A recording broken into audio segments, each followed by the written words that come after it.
Então, boa tarde a todos. Eu vou passar para vocês aqui algumas recomendações.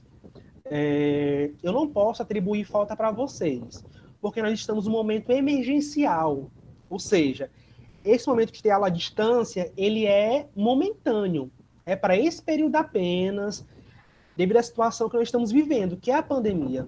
Né? Nós estamos aí com casos muito altos ainda de doenças, de pessoas morrendo. Mas nós temos agora que lidar com essa situação problemática ainda, um problema que o Brasil passa, que é estrutural, não é novo o problema de saúde no Brasil. Então nós temos que oferecer ao ensino e vocês aprenderem com qualidade, né? Apesar das circunstâncias que todo mundo passa. Eu sei que a turma é grande, a turma tem em torno de 40 alunos, muitos não têm acesso a computador, não têm acesso aos smartphones, não têm acesso à internet, outros têm acesso à internet, mas não têm, o aparelho não permite instalar o aplicativo, nós sabemos disso, mas a gente vai lidando, tá? Cada pessoa ou cada grupo vai ter uma situação diferente, tá? O que é importante é vocês verem a aula, lerem os textos e também se esforçarem, tá? Tá tendo um esforço tanto da instituição, da UFT, como também dos professores, tá? Eu não estou no UFT, estou aqui na minha casa, né? A gente vai tentar fazer o máximo para fazer uma aula de qualidade com vocês, tudo bem? Então aqui, gente, ó, eu vou passar hoje algumas recomendações para vocês. Vou ministrar uma aula em torno aí de até mais ou menos 4 horas, tá? Porque o tempo aqui ele é cansativo nesse computador, cansa a mente, e se passar de 2 horas vai ficar cansativo, tá? Então, as 2 horas que restar é para vocês fazerem as atividades que vai ser entregue semana que vem, tudo bem? Então, vou repetir. A aula de hoje, vou falar sobre os aspectos da questão agrária no Brasil, depois vou passar uma atividades para vocês. Essa atividade vai ser entregue quando? Só na semana que vem, tá? É para ser entregue dia 23 de novembro. Então, vou ter uma semana para fazer esse trabalho. Professor, não estou com computador, posso fazer como? Pode gravar áudio? Pode. Posso escrever e tirar uma foto? Pode também. O importante é entregar atividades. Tudo bem? 23 do... Entregar 23 do 10, tá? Laodiceia. Nós estamos em outubro, então atividades vai ter duração de uma semana para fazer, tá? Então, pessoal, fique à vontade para fazer questionamentos. Eu vou ministrar conteúdo até mais ou menos umas 3h30 a 4 horas, tá? Porque muitos aqui não têm acesso à internet durante muito tempo. Então, a gente vai ser objetivo nessa aula. Vai falar o essencial, falar o básico para vocês sobre as questões agrárias no Brasil, tá? Nós vimos, pessoal, nas primeiras aulas, entendemos um pouco mais as questões agrárias, da luta pela terra. Hoje eu vou fazer aqui alguns apontamentos sobre as questões agrárias no Brasil, tá? Lembrando que eu enviei o texto no grupo do WhatsApp, bem como os slides. Os slides estão no grupo do WhatsApp de vocês, é só acompanhar por lá, tudo bem? Eu vou fazer aqui, eu vou apresentar aqui a minha tela, e vai aparecer uma tela do WhatsApp. Desculpa, não, do PowerPoint.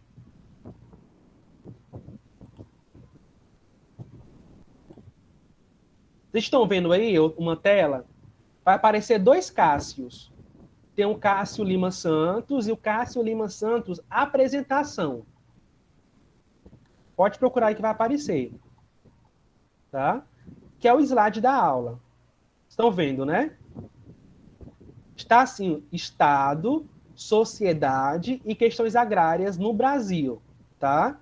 Esse é o nome da nossa disciplina, para quem esqueceu aí, tá? Muitos alunos esqueceram. Professor, qual o seu nome? Meu nome é Cássio Lima Santos e eu sou professor da disciplina de Estado, Sociedade e Questões Agrárias, tá? Então, quem esqueceu aí, my name is Cássio Lima Santos, tudo bem? Eu vou explicar alguns slides, depois vou abrir para questionamentos, para quem tiver dúvida. Dúvidas, eu posso parar e posso ver o chat também, tá? Então, pessoal, as dúvidas, elas podem ser enviadas tanto para o meu e-mail, como também para o meu e-mail institucional, que é isso aqui, ó, cassio@meio.uft.edu.br, tá? Esse é o meu e-mail oficial de comunicação, que é o e-mail também que vocês têm que utilizar. Você no chat aí meu e-mail. Depois também vou postar no grupo do WhatsApp. Vou postar aqui agora. Meu e-mail. Então, qualquer dúvida oficial, eu vou responder por lá. E pelo grupo do WhatsApp. Beleza? Estão vendo o slide aí agora? Então, pessoal, nós vamos ver hoje, é um texto, é um artigo de Rocha e de Cabral, tá? Cabral é professor da UFT e Rocha, ele é mestre em geografia. É um texto muito simples que fala sobre as questões históricas agrárias no Brasil. Pessoal, mas o que é uma questão agrária? Gente, questão agrária é tudo aquilo que envolve o campo. É tudo aquilo que envolve que está na zona rural. Bem como os conflitos, bem como a luta pela terra, entre aqui o MST. Opa, eu falei só do campo. Bora lá corrigir, né? É do campo e também na cidade. Por exemplo, a feira livre é um exemplo de questão agrária. Porque quem está ali geralmente tem vínculo com o campo. Então, no Brasil, a questão agrária ela é histórica. Ou seja, o Brasil é um país que vive ainda com sérios problemas agrários. Nós temos claramente em Tocantins, Pará, Maranhão, pessoas que ainda vivem em tempos de escravidão. Mas por quê?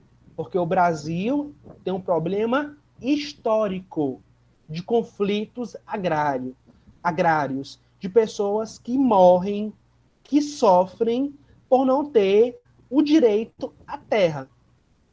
A terra, ela tem uma função social.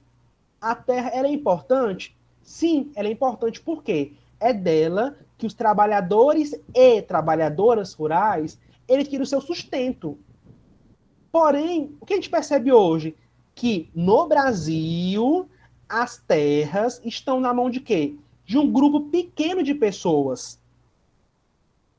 E esse grupo pequeno de pessoas controla todas as terras do Brasil. E o trabalhador pobre e a trabalhadora pobre não tem condições de, da sua terra, produzir com qualidade. Por quê? Porque o Estado ele favorece os grandes latifundiários. Professor, o que é o latifundiário? É aquele sujeito, é aquele empresário que tem grandes extensões de terra. Isso no Brasil é histórico. O Brasil nasceu por causa de conflitos por terra. E até hoje, o Estado brasileiro, que organiza a terra no Brasil, ele favorece quem? Ele favorece a um grupo minoritário. Enquanto o trabalhador pobre não tem condições de criar sua família. Ele cria, porém de forma muito precária ainda. Porque é um Estado que vai favorecer as grandes empresas.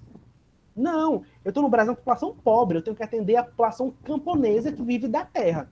Então, a aula de hoje ela vai ser voltada para entender esses aspectos históricos da questão agrária no Brasil.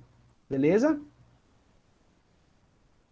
Quando pensamos em questão agrária, imediatamente somos conduzidos a quê? Ao tema reforma agrária. Gente, questão agrária é a mesma coisa que reforma agrária? Não, gente. Reforma agrária é uma política pública. Professor, o que é uma política pública? Política pública é aquilo que o órgão, aquilo que alguém cria para melhorar algo. Tá, então por que se fala no Brasil tanto em reforma agrária? Porque a reforma agrária é uma política pública para não dar terra, para oferecer a terra, para repartir a terra para, de fato, a quem merece. Beleza, vamos olhar o Maranhão, olhar o Pará, Tocantins. A terra está na mão de quem?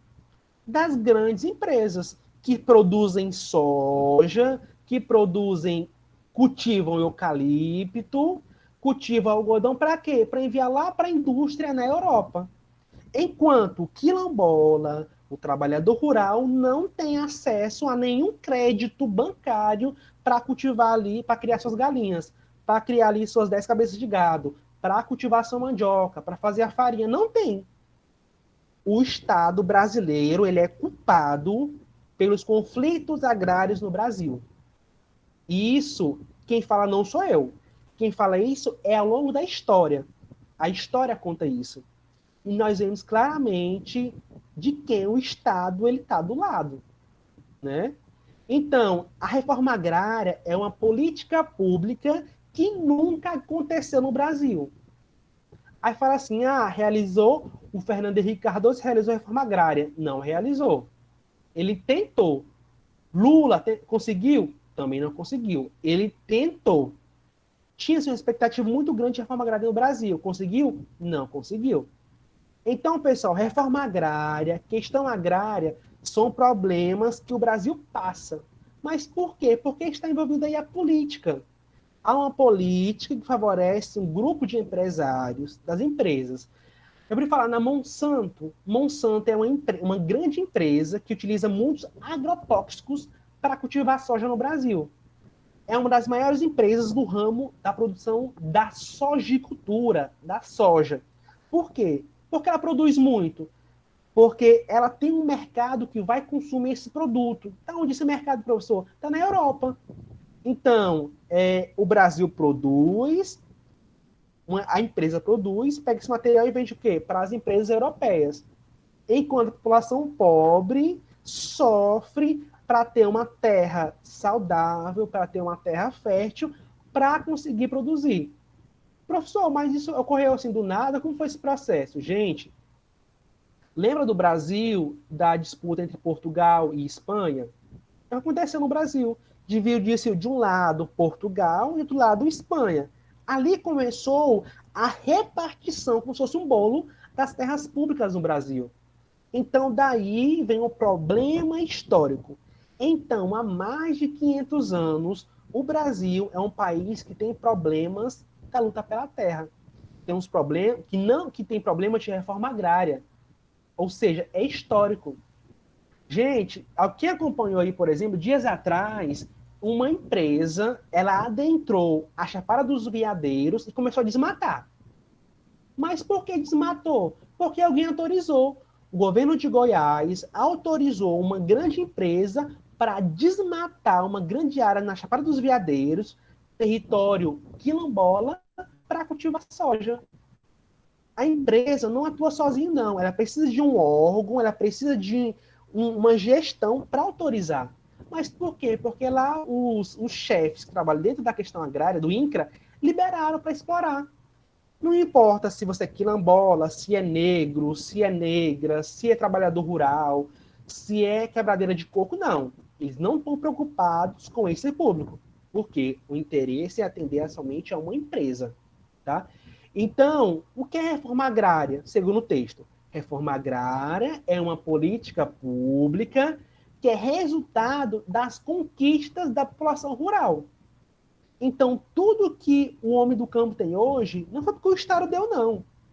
Foi porque eles lutaram, eles reivindicaram o acesso às condições melhores de vida. Crédito bancário para criar, para construir o curral, crédito bancário para cultivar a sua mandioca, porque vai produzir a mandioca, o solo é ruim. Tem que fazer o quê? Tem que adubar o solo, colocar ali os nutrientes. Não tem dinheiro, tem que ir no banco fazer um empréstimo. Engraçado que o pequeno produtor não consegue esse auxílio, mas o grande conhece. O grande consegue. Por quê? Porque o Estado favorece as empresas, as grandes indústrias produtivas. Tá? A questão agrária é uma discussão mais ampla e complexa, que se refere às questões econômicas, sociais e políticas. Gente, então, tudo que eu falar questão agrária é um termo amplo. Eu posso estar na geografia, na educação no campo, na história, na biologia, enfim. É um termo muito amplo de se compreender. Tá? Marília, sim. A Marília colocou assim, né? Professor, aí vai entrar o caso da desigualdade? Com certeza, gente. Aí, eu mais pra frente, eu vou botar nisso aqui que você falou, Marília. Por quê? Por exemplo, Vocês souberam, né, que aumentou o preço do arroz? Com certeza. A pergunta é, quem pagou o preço do aumento do preço do arroz? O trabalhador. Eu, os pais de vocês, vocês. Mas sabe por que pagaram muito o preço caro do arroz? Porque venderam tudo que tinha no Brasil para as empresas europeias, americanas. E aí, quem paga o pato de pagar um arroz, 40, 50 reais, alguns estados chegaram? Nós. Mas sabia quem coloca na mesa do trabalhador a alimentação? Sabe de onde vem? É a agricultura familiar. É lá o trabalhador pobre, o trabalhador que cria galinha, cria porcos, que cria um pouco de vaca para produzir o queijo, que ele coloca na nossa mesa o nosso alimento. É da mesa do pequeno trabalhador que vem o nosso sustento. Sabe por quê? O grande produtor, ele não está preocupado em produzir para o Brasil. Ele está preocupado em produzir o quê? Produzir em grande escala soja para vender, que ele vai ter mais lucro. Na nossa mesa do consumidor brasileiro, 70% do que vem da nossos produtos vem do trabalhador pobre, do camponês e da camponesa. Professor, camponês e camponesa é a mesma coisa? É, gente, são categorias de análise. Eu posso falar trabalhador e trabalhadora. Por que eu falo trabalhadora? Porque no campo, a mulher também ela produz. A mulher que vai para a roça, vai plantar, vai cultivar. Fala assim, é trabalhador. Não, é trabalhador e trabalhadora. É camponês e camponesa. A mulher também ela tem importância dentro do campo. O homem vai para a roça, ela fica em casa cozinhando, fazendo arroz. Depois ela vai fazer a farinha e assim vai. Né? Muitos aqui de vocês são na zona rural. Minha família também é zona rural. A gente produziu farinha agora, essa semana. Então, é um trabalho, né? Então, produz farinha, produz o beiju, produz tapioca, né? Que vem da luta pela terra, né? Nós temos uma pequena fazenda, né? Uma roça, na verdade, eu gosto de falar de roça, né? Onde meu pai cultiva um pouquinho de mamão, de acerola, né? De mandioca, e ali uma vez por semana faz queijo. Então, pessoal, é disso que o trabalhador rural vive, né? Ou seja, é tentando viver a partir da subsistência. Ele não produz para vender em grande escala. O máximo pode vender ali na feira coberta, onde vem todo final de semana alguns produtos. A gente vê claramente isso nas cidades brasileiras. Então, a ênfase aqui agora é o que nós consumimos advém da mesa, advém da agricultura pequena, agricultura do pequeno produtor. Tá? É o mamão, é a cana-de-açúcar, é o mel, enfim. Voltando para cá de novo. Deixa eu ver aqui se tem alguma dúvida. Tá, para cá. Estão vendo o slide aí, pessoal? Estão vendo, né? Então, a política de reforma agrária não consiste na resolução de todos os problemas. Reforma agrária é somente uma ação para resolver alguns problemas. Primeiro, eu tenho que saber o quê? Eu tenho que ter uma reforma política. Gente, o que é reforma política? É diminuir ou zerar a corrupção. É fazer uma reforma política. Porque nós temos hoje, em Brasília, uma bancada que se preocupa em atender a um grupo. O grupo empresário, o grupo dos políticos, o grupo das pessoas que querem ganhar só para si. Aqui eu vejo, sabe o quê? Uma ganância política, uma ganância de enriquecimento próprio. Por quê? A reforma agrária, a questão agrária é uma luta coletiva. Eu não tenho reforma agrária somente para uma pessoa. Isso é capitalismo. Reforma agrária, a intenção dela é atingir um público maior, atingir um público que tenta ter o direito à terra. E aí, se eu for olhar na Constituição Federal, eu vou ter o quê? Função social da terra. A pergunta é, qual é a função social da terra? É eu ter a terra e ela me oferecer e eu utilizar ela para ter uma condição de vida saudável. Ou seja, é eu ter o meu sustento com o suor do meu trabalho a partir da terra. Essa é a função social da terra. Eu ter um sustento do meu trabalho. E o trabalhador, ele soa, a trabalhadora soa para ter o que comer no seu dia a dia. Eu lembro quando eu fazia o mestrado, uma mulher falou assim: olha, Cássio, aqui, eu moro aqui há 30 anos, mas eu não quero sair daqui, porque foi daqui que eu consegui criar os meus filhos. Foi daqui que eu consegui produzir a farinha, foi daqui que eu consegui fazer a linguiça para vender na feira para criar os meus filhos. E eu tenho orgulho de ser uma trabalhadora rural. Ou seja, apesar de todas as dificuldades, ela está ali, porque ela sabe a importância que tem a terra para ela. Então, a terra, ela tem um significado para essa mulher.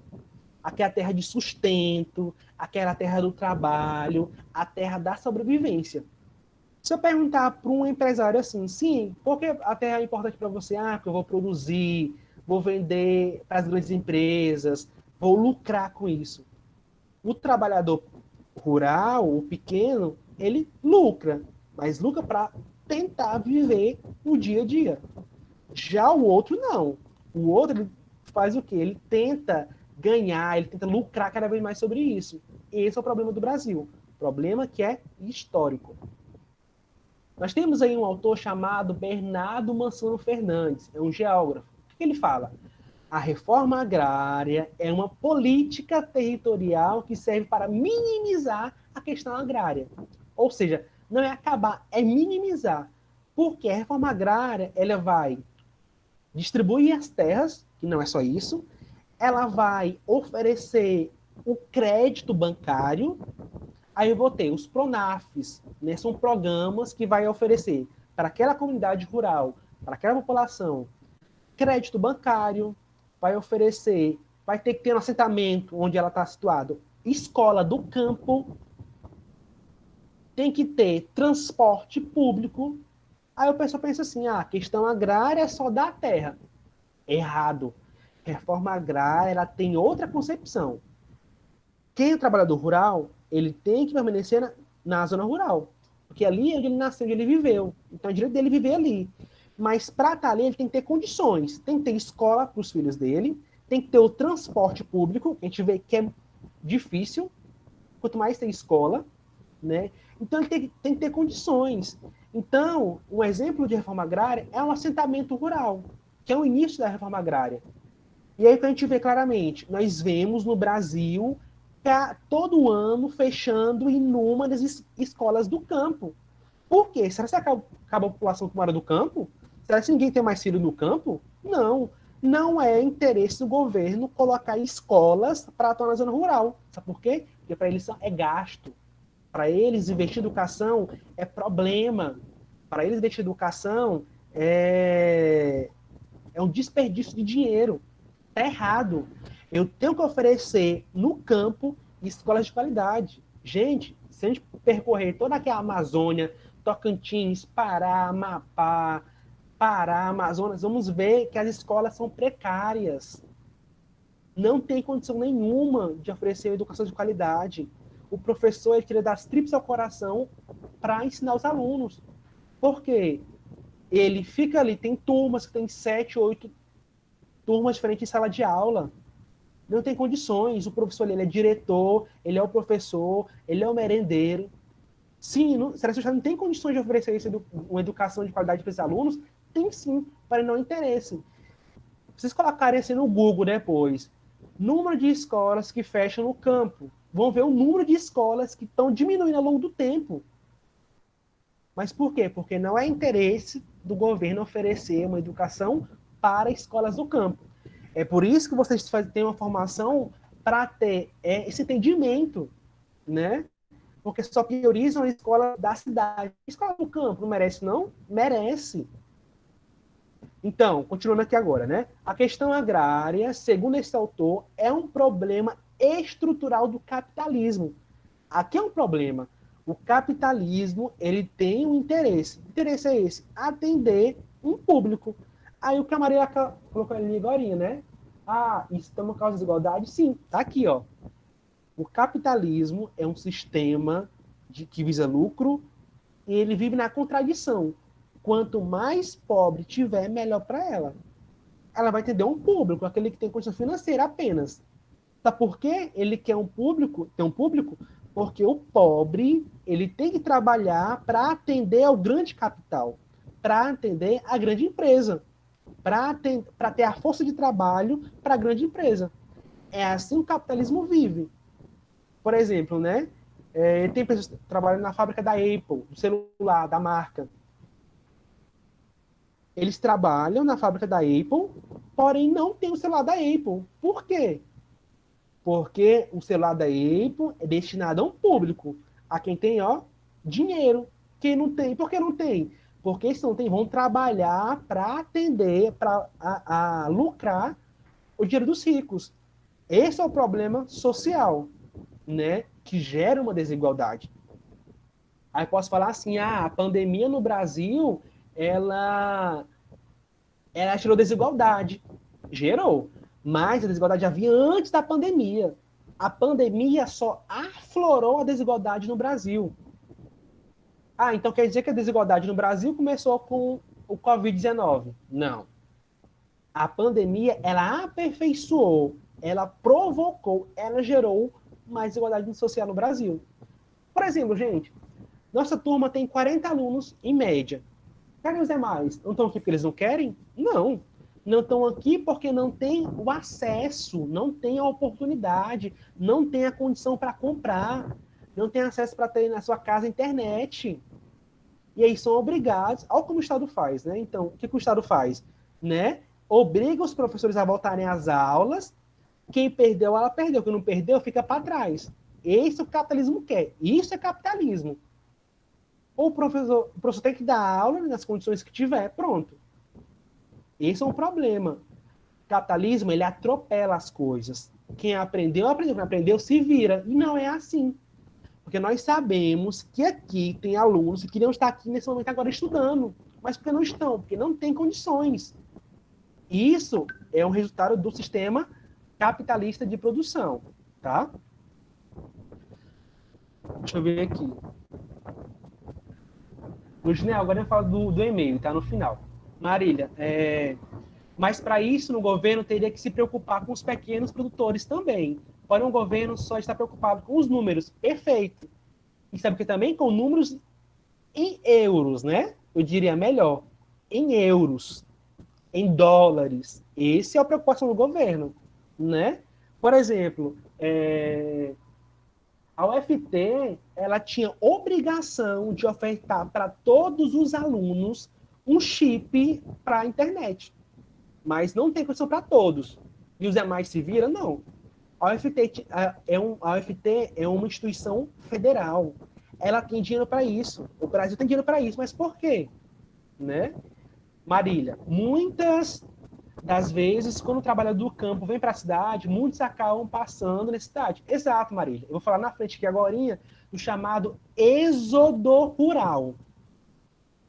No Brasil, o êxodo rural aconteceu quando? Década de 40 para a década de 60. Mas o que provocou o êxodo rural? Sabe o quê? Foi que colocou no campo muitas máquinas. Para quê? Para substituir o trabalho do homem no campo. A intenção é, por que substituir o trabalho do homem no campo? Sabe por quê? Porque a máquina ela produz muito mais rápido do que o ser humano. Não adoece, não vai ter que ter carteira assinada. Eu vou precisar somente de 1, 2 ali para mexer na máquina. Sabe por quê? Sistema capitalista. E surge quando? Na Revolução Industrial, com o aperfeiçoamento das técnicas, da indústria. Beleza.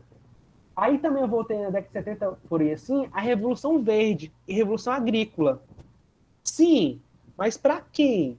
Ela atendeu o Brasil? Muito pouco. Então, teve a Revolução Agrícola e a Revolução Agrária, sabe para quê? Para aumentar a produtividade. Para matar a fome do brasileiro, do africano? Não. Para alimentar o bolso das grandes indústrias, das empresas latifundiárias.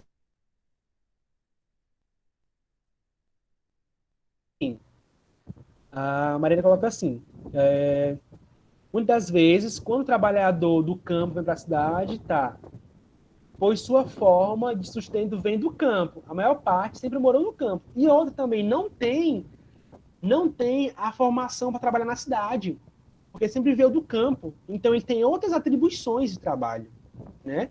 O governo tem mais medo de quem está nas faculdades, quem está em um presídio de segurança máxima. Também. Complicado, né?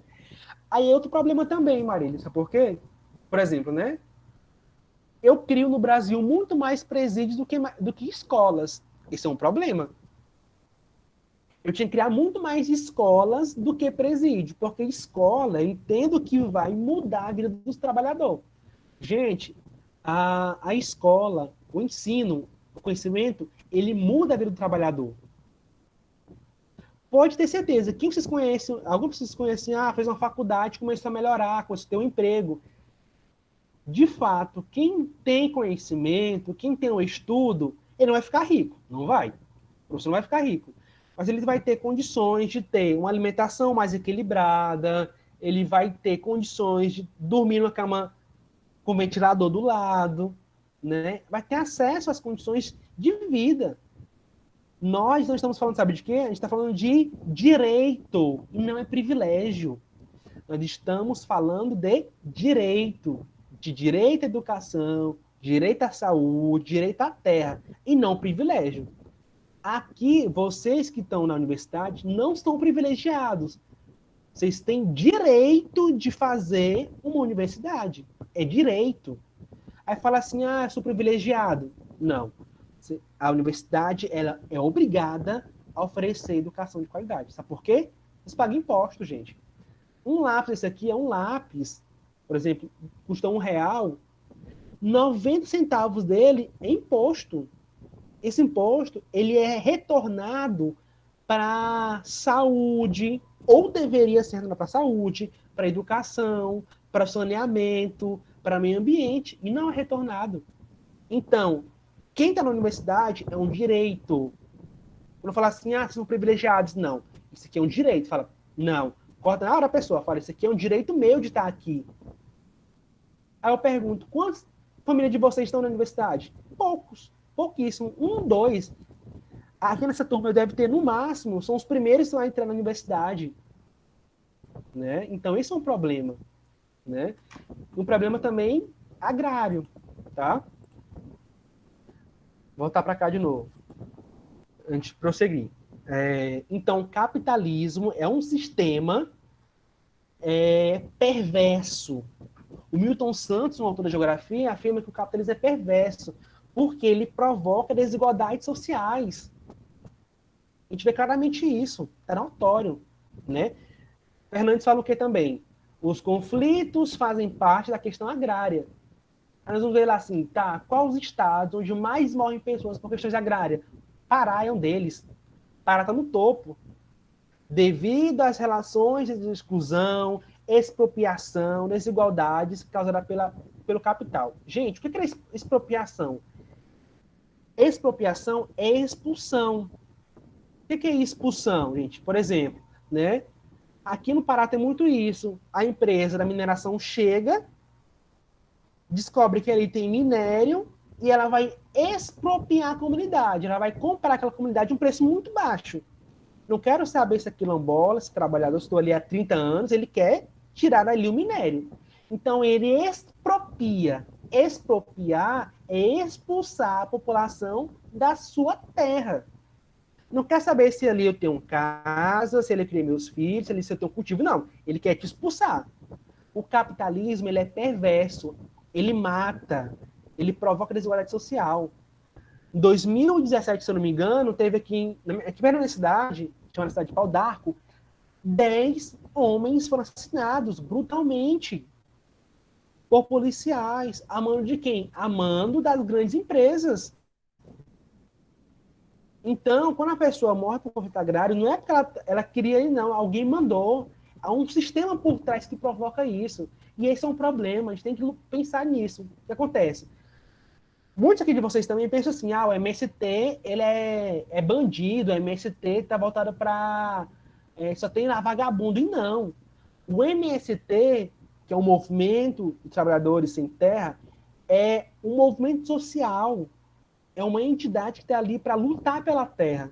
Quem está ali são trabalhadores e trabalhadoras rurais, tá? Tentando resistir ao domínio do capital. Tá? Então, esse é um problema que deve ser tirado. Tá? O MST é um movimento social que está na resistência, ele está na frente do combate da luta pela terra. Tá? Então, por que vocês teriam uma disciplina dessa no curso de vocês? Para vocês levarem isso para a educação. Pensar na educação no campo de forma muito mais humana. Nós temos que pensar em educação mais humana, que vise a vida do trabalhador, da trabalhadora. Pensar o homem do campo. Tá? Então, isso é importante para vocês. Eu enfatizo muito isso aqui. Tá? Então, aqui, agora vamos ver alguns aspectos históricos aqui, né? Então, a primeira palavra do Brasil é lembrar que o Brasil tem um monopólio de terras. Monopólio. Mono vem de um, polo vem de um. Domínio de uma empresa, domínio de um grupo. Então, no Brasil, quem tem o monopólio das terras? As grandes empresas, os latifundiários.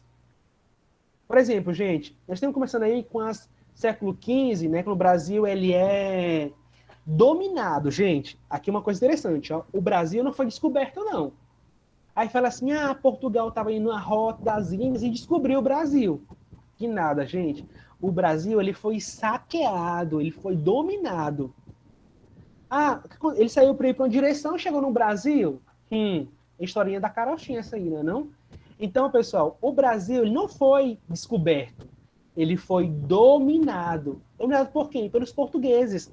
Porque viu aqui que tinha um território, que tinha recursos naturais em abundância, que principalmente eram os minerais e era a madeira.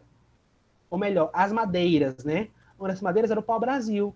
Então, vai pegar o Brasil e vai partir em bolos.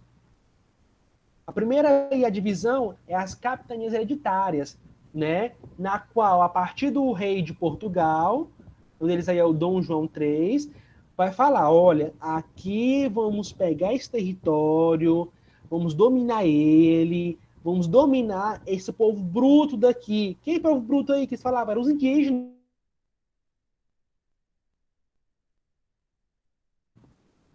Um índio, ele era não civilizado?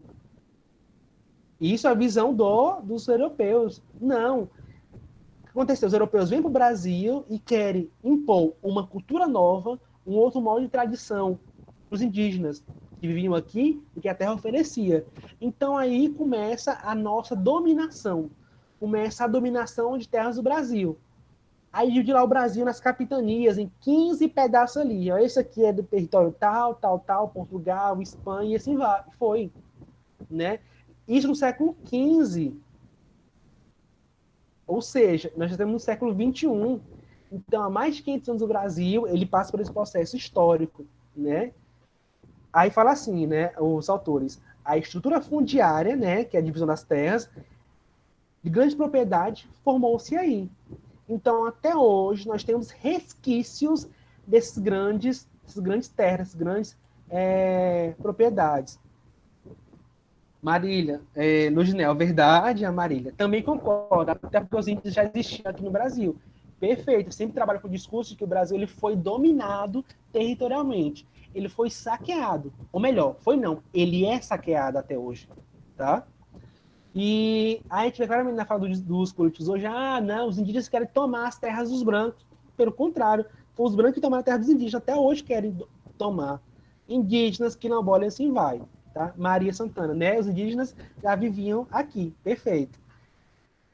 Vou abrir aqui agora para dúvidas. Alguém tem algo a falar? Quiser abrir a câmera, escrever algo no chat, fica à vontade. Tá? Vou beber aqui uma água. 2 minutinhos. 1 minuto. Deixa eu ver quem tá aqui. Alessandro, fica à vontade. Andreina, Clarice. Coringa Araújo? Dalila, Edneia, Eliezer, Josina, Laodiceia, Lindaci, Maria Santana, Marília, Noginel, Olívia, Railton, Sara, Elismar. Ah, Elivane, né? Quem tiver dúvida, pode falar. Vou voltar aqui agora para minha aula. Então, gente, aí, quando divide o Brasil nessas capitanias hereditárias, vai intensificar os problemas agrários no Brasil. A gente vê assim, século XXI, vê lá conflitos por terra. Não é nada recente. É um processo histórico que o Brasil passa até hoje. Eu não consigo entender a atualidade se não recorrer à história do Brasil. A história do Brasil é uma história sangrenta. É uma história de luta pela terra, de conflitos agrários, de exterminação dos indígenas, de exterminação dos quilombolas, tá? Olha assim, os grandes latifúndios escravistas são resultado dessa distribuição desigual de terra, iniciada com a colonização brasileira. Então, na colonização brasileira, né, dos portugueses, que vai iniciar essa dominação das terras, que vão criar grandes latifúndios, comandada por quê? Pela coroa portuguesa, por Portugal, tá? Então, o campo brasileiro é resultado disso, um processo histórico que culminou no campo da desigualdade. Um campo aí desigual, como coloco para vocês aí, né? Então, mais de 5 séculos após a colonização no Brasil, embora os discursos sejam voltados para a diminuição das desigualdades, elas permanecem e são preponderantes. A pergunta que eu faço para vocês aqui agora, será que na pandemia, quais políticas públicas foram criadas para a população que mora na zona rural? Será que o Estado se preocupou em criar mecanismos para a população que está na zona rural? Por exemplo, eu cito o caso de Arraias, né? Muitos aqui não são de Arraias, mas eu vou citar o caso de lá. Lá tem uma feira que acontece aos finais de semana, aos sábados. A pergunta é, o que foi feito com a população, com os feirantes que produzem ali naquela região e comercializam seus produtos na feira aos sábados? Será que tiveram algum apoio? Será que teve algum apoio do Estado? Será que teve algum apoio do município, governo federal, para eles conseguirem seu sustento? Eu acho que não teve um auxílio nenhum. O que eles fizeram? Os feirantes criaram um cartaz e começaram a divulgar esses produtos onde? Via WhatsApp. Por quê? Porque o cheiro-verde que era vendido ali no final de semana é o dinheiro da semana deles. Não teve apoio nenhum do governo federal e estadual. Então, eles se mobilizaram, criaram lá, fulano de tal, Cláudio, vende banana, 2,50, e colocou o seu contato para divulgar nas redes sociais.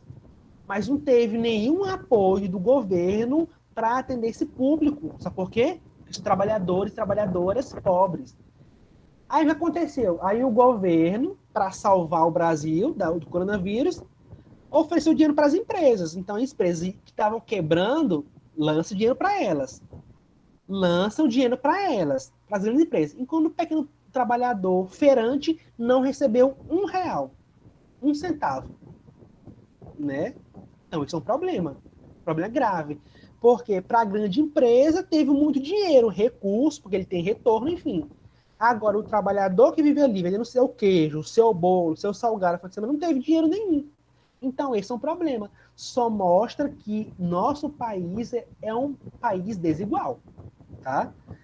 Lá você coloca assim, implantação de imposto, e isso o governo oferece. Perfeito. Né? Gente, sabe quem vai pagar contra o coronavírus daqui para frente? Tá, o Brasil está numa crise. Sabe quem vai pagar? A gente. Nós já estamos pagando o preço disso. Tá? Por exemplo, hoje eu fui mais cedo levar minha prima no posto de saúde para vacinar, não tinha um álcool em gel. Um posto de saúde pública não tinha um álcool em gel. Agora imagine, se essas escolas vão ter álcool em gel, outra coisa, não tinha álcool em gel, nem tinha bebedouro. Não tinha. Não tinha.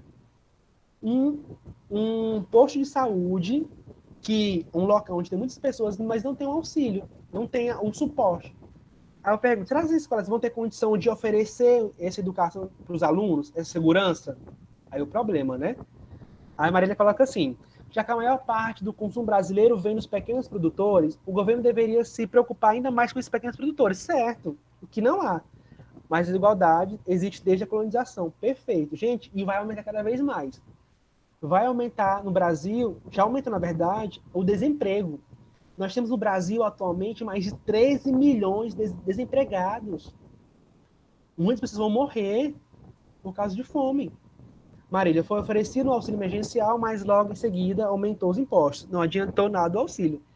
Marília, perfeito, né? Por exemplo, ofereceu ajuda emergencial lá, né? R$ 600, enfim. Aí vai, alguns receberam um pouco mais, porque são mães solteiras, enfim. E aí, logo depois teve os impostos. Aumentou o arroz, aumentou a gasolina, aumentou o produto da alimentação. E aí, quem vai pagar? Ele dá, gente, o governo ele dá. Mas também ele toma. E toma com força de verdade, viu? Esse é um problema que o Brasil passa. É difícil, viu? Viver no Brasil é para os fortes. Para os fracos, não. E isso é histórico. Fala assim, os latifúndios predominam no país e os camponeses que conseguem permanecer no campo vivem situações difíceis, pois os investimentos do Estado para os pequenos agricultores são ínfimos diante da necessidade que eles apresentam. É o que a Marília falou agora para vocês, né? Aí tem o Cogiola 2007 afirma o quê? Que o latifúndio é uma grande extensão de terras e o principal objetivo do latifúndio é a valorização das suas terras e a especulação imobiliária e não a produção agrícola. Aqui, gente, o que as empresas fazem, ó, elas querem o quê? Que a terra tenha valor de lucro.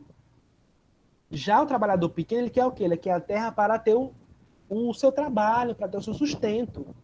A grande empresa, ela quer o dinheiro para ter aumento da produtividade, né? Quer vender em grande escala, quer lucrar cada vez mais. Esse é o mecanismo do capitalismo, tudo bem? E para cá. Aí nós temos, gente, alguns autores são muito bons, que é o Martins. Martins é um sociólogo que fala trabalha sobre as questões agrárias no Brasil. O latifúndio, o capitalismo brasileiro, tem sua origem na escravidão. Já vimos isso. Primeiro, tentaram escravizar, né? Aliás, conseguiram escravizar os índios. Depois trouxeram lá o tráfico negreiro, os negros africanos, para trabalhar para a produtividade europeia, né? Para atender um mecanismo que ia para a Europa. Gente, mas por que eles queriam produzir tanto? Porque na Europa estava aumentando o quê? Estava aperfeiçoando a indústria. E para a indústria produzir tem que ter o quê? Tem que ter matéria-prima. E o Brasil tinha essa matéria-prima de qualidade, que era madeira para o Brasil, que era o nosso ouro, nossos minérios. Aí entra o ferro, entra a bauxita, enfim. O Brasil é um dos países onde tem maior reserva de minérios do mundo. Inclusive o ferro, que era aqui do Pará. Estou no Pará atualmente. No Pará, de Minas Gerais, Tocantins, ao calcário. Tá? Então, o capitalismo e o latifúndio andam juntos. O capitalismo, ele impulsiona o latifúndio. Por quê? Ele vai impulsionar o que no latifúndio? Dinheiro. O latifúndio, ele tem que ter dinheiro, tem que ter o quê? O capital, para ele rodar, para produzir. Mas quem vai produzir isso aí? É o trabalhador, é a trabalhadora que vai ser obrigada a trabalhar de noite para aperfeiçoar e alimentar o sistema capitalista de produção, tá? Beleza, ele fala assim, a base do latifúndio brasileiro constitui-se através da escravização, a priori, de indígenas, né, para vocês, e posteriormente de africanos, a partir do tráfico negreiro, onde? No Nordeste brasileiro, gente. O Nordeste, pessoal, é um dos palcos, nos locais onde teve um dos maiores conflitos agrários do Brasil. Começou por lá, né? Por quê? O que cultivava ali antes, professor, na década do século XV? Principalmente cana-de-açúcar. Cana-de-açúcar, café. Era dali, né, uma região próxima ao litoral, que se produzia o melado da açúcar que ia lá para a Europa, né? E também, pessoal, já ouviu falar do melaço da cana-de-açúcar, gente? Os africanos, eles utilizavam o melaço de açúcar, né, o caldo apurado, para se fortificar. Porque o açúcar, gente, ele é um produto que tem fonte de açúcar, né? Então, é um produto que dá energia. O açúcar, ele é por energia. Então, os trabalhadores africanos, eles utilizavam o açúcar para fortalecer o seu mecanismo organismo, né? Porque o açúcar, ele é uma fonte de energia, né? Então, a base de alimentação do africano era o açúcar, era o melaço, era a farinha, era o arroz, né? Bem como que eles produziam ali para sua roupa, vem também do campo, como, por exemplo, a própria produção de roupa de linho a partir do algodão, tá? Que era também produzido dentro desses latifúndios aí, tá? Lembrando que o africano, o indígena, ele era preso ao dono da terra, não podia sair, não. Aí depois aí veio a Lei Áurea, né, aquela historinha bonitinha. Aí veio a Lei Áurea, soltou os africanos, libertou. Tudo mentira. Tudo discurso. Ah, tá. E fala assim: não, agora o negro tá solto das amarras do capital. Agora vai poder produzir, vai ter sua terra. Que bonitinho. Nada disso. Sim, como é que ele ia ter essa terra se não tem condição financeira para comprar? Sendo que até hoje permanece o dinheiro, a terra na mão dos grandes latifundiários. Como é que esse trabalhador ia comprar a terra? Não tinha.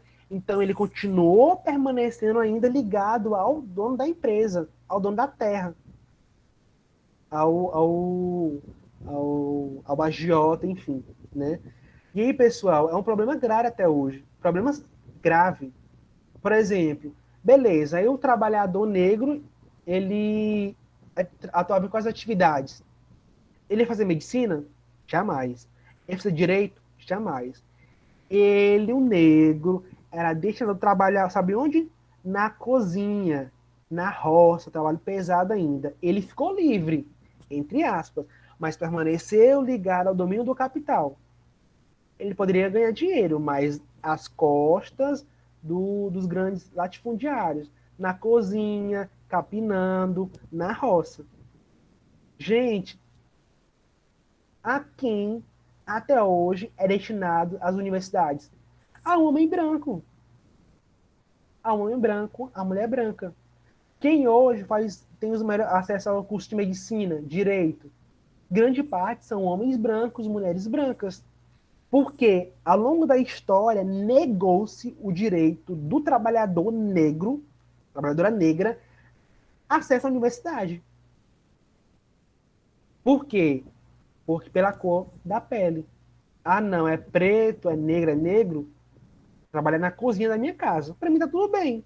É isso o discurso que ele tira, que o discurso que a população quer. Quando, aí tem uma frase interessante, né, gente? Quando o negro ele entra na casa grande com seu diploma que mostra ali, olha, eu sou negro, preto, consegui o diploma, a casa grande pira. Por que a casa grande pira? A casa grande é onde fica ali os chefes, né? O homem branco, a mulher branca, quem comanda. Então, quando o negro mostra seu diploma, olha que eu consegui, a casa grande, ela pira. Porque até hoje é destinada a universidade ao homem branco, às mulheres brancas. Tá? É por isso que o governo hoje ele está sofrendo esse processo. Porque a população pobre está chegando no poder. Não querem que a população pobre chegue no poder. Nem pobre, nem negro, nem indígena e nem quilombola. Tá? Nosso sistema educacional ele é excludente. Tá? Deixa eu ver agora o chat aqui agora. No Giné, o governo dá, depois ele toma tudo de volta e em dobro. Perfeito. Laodiceia, mas acontece que esse auxílio nem sai do bolso deles, pois tem tantas empresas bilionárias que devem para o governo, o peso não cobra. Toma dos pobres que não tem nada a ver com a situação. Falou tudo, Laodiceia. E, gente, né, aí vê a quem está destinado o nosso governo, né? E não é só isso agora não, gente, ó, isso é histórico, ó, tá só operando cada vez mais.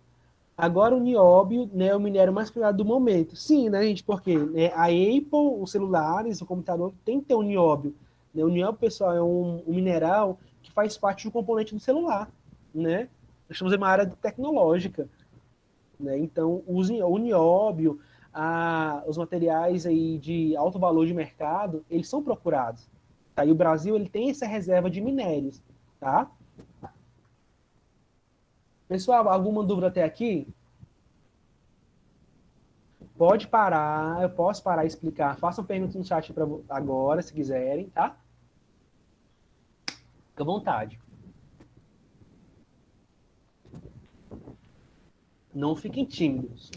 Uma coisa também, gente, vocês têm que aprenderem. Vamos aprender a se posicionar. Eu gostei de vocês quando falaram assim, professor, não. Alguém falou assim no grupo, você lembra quem foi? A gente pode deixar assim, não. Aula de manhã, para mudar para tarde. Isso é importante. Porque vocês lutaram um direito de vocês. É direito, professor. Pode mudar para tarde? Eu fiz lá a votação, votou. Não, bora colocar para tarde então, para atender todo mundo. Isso é importante. É você se posicionar. Bora mudar para tarde? Pode ser no dia tal, todo mundo concorda. Isso é democracia, pessoal. Tá? Eu estou aqui para ajudar vocês aprenderem. Tá? Então, quando eu mudar a aula para tarde, é um processo democrático, que eu quero que todo mundo tenha esse acesso a conhecimento. Quantas pessoas, gente, né, são lesadas diariamente por não ter conhecimento, não ter leitura? Gente, por exemplo, um problema, né? Tá, fala assim, da ajuda emergencial. Aí falou assim: não, é só pegar o seu smartphone, digitar o código tal, beleza. Gente, nós temos no Brasil mais de 3 a 5 milhões de pessoas que não sabem ler. Nós temos no Brasil de 3 a 5 milhões de pessoas que não sabem ler. Não sabem ler. E outras, bem como também não são registradas. Nós temos no Brasil, se não me engano, 3 milhões de pessoas que não têm a carteira de identidade.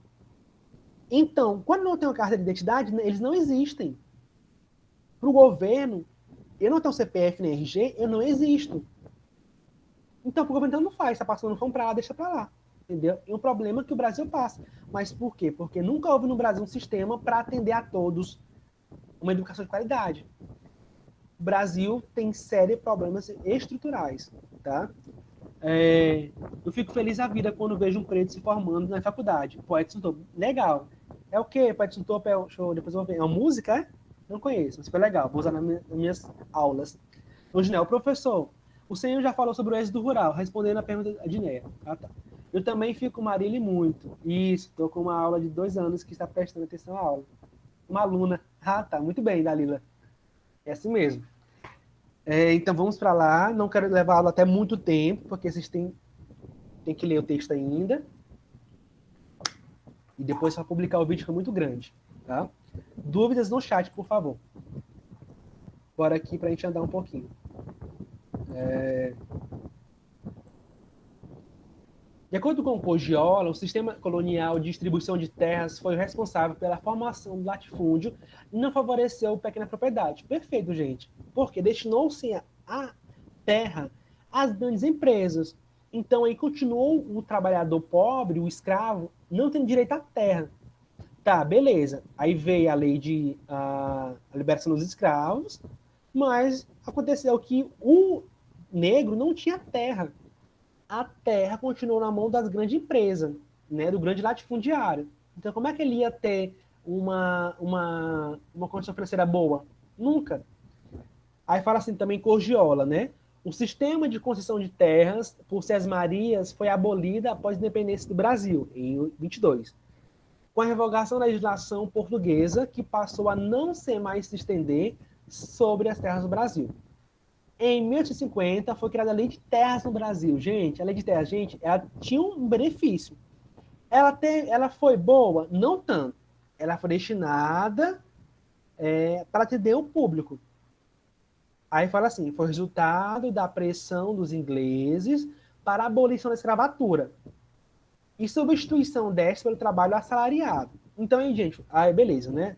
Aí sai a escravidão, surge o trabalho assalariado, beleza. Aí surge o trabalhador vai ali cumprir uma carga horária diária para ter um salário. Que salário é esse, gente? Se até hoje nós temos aí o trabalhador ganhando aí 1.000 e pouco hoje, né? 1.100 mais ou menos, né? Salário mínimo, né? Dá para comprar dá para pagar o aluguel, para comprar o arroz, enfim, alimentar a sua família. Eu dinheiro muito pouco, né? O escravo deveria tornar-se livre para vender sua força de trabalho, não para tornar-se proprietário. Isso aqui é chave, gente.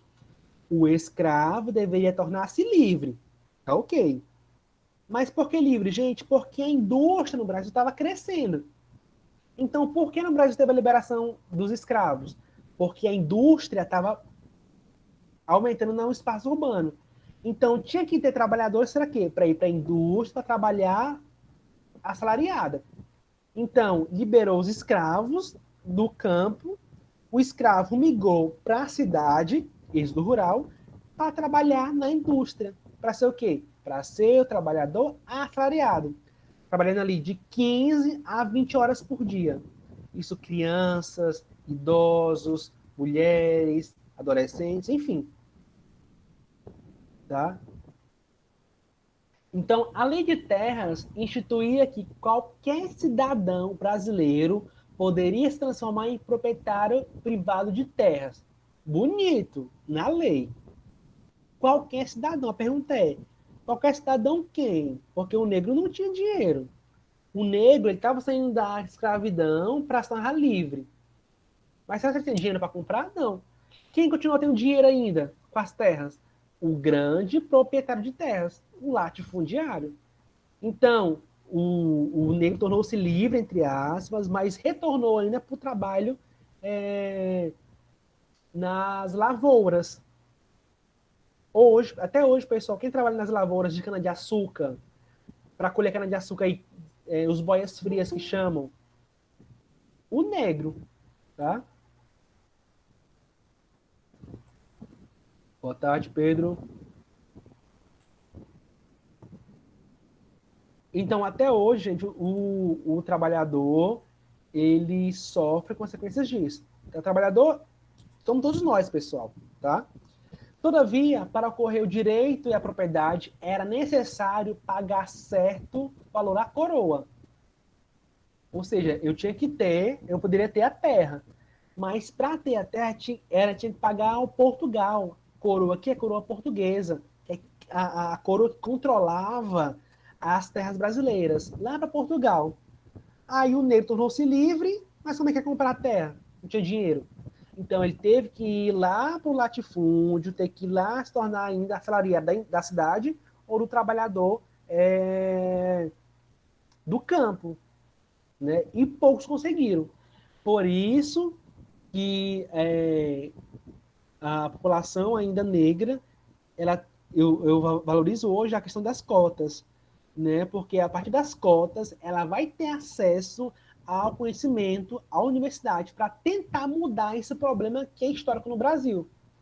Gente, agora para uma pausa aqui agora, né? Aí vamos lembrar daquele caso que ocorreu recentemente com os americanos pretos e negros nos Estados Unidos, né?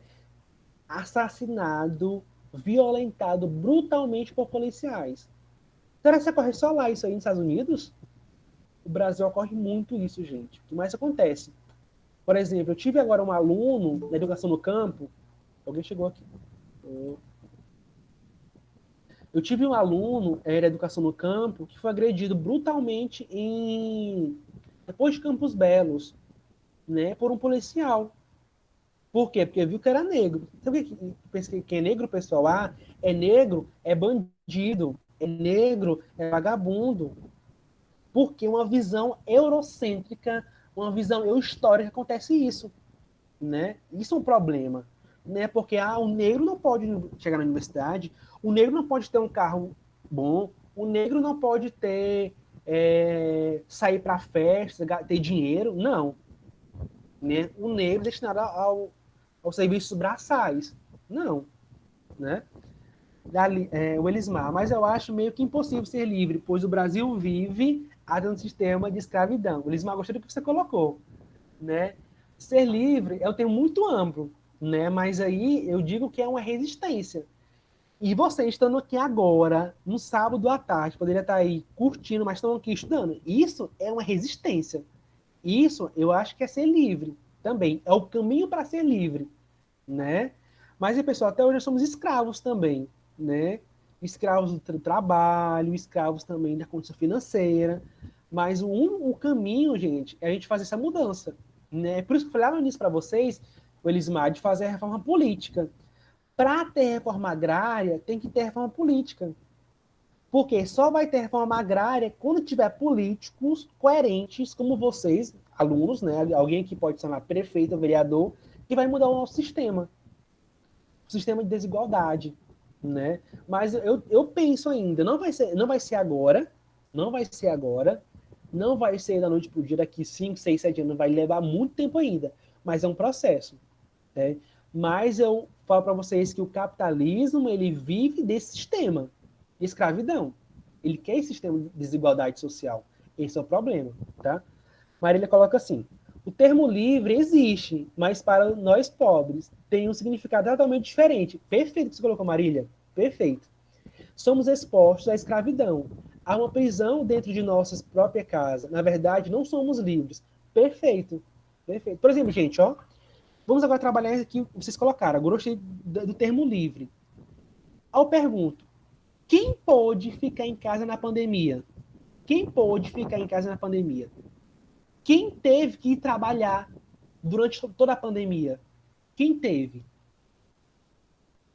Alguém pode responder no chat aí? Quem teve condições de ficar em casa?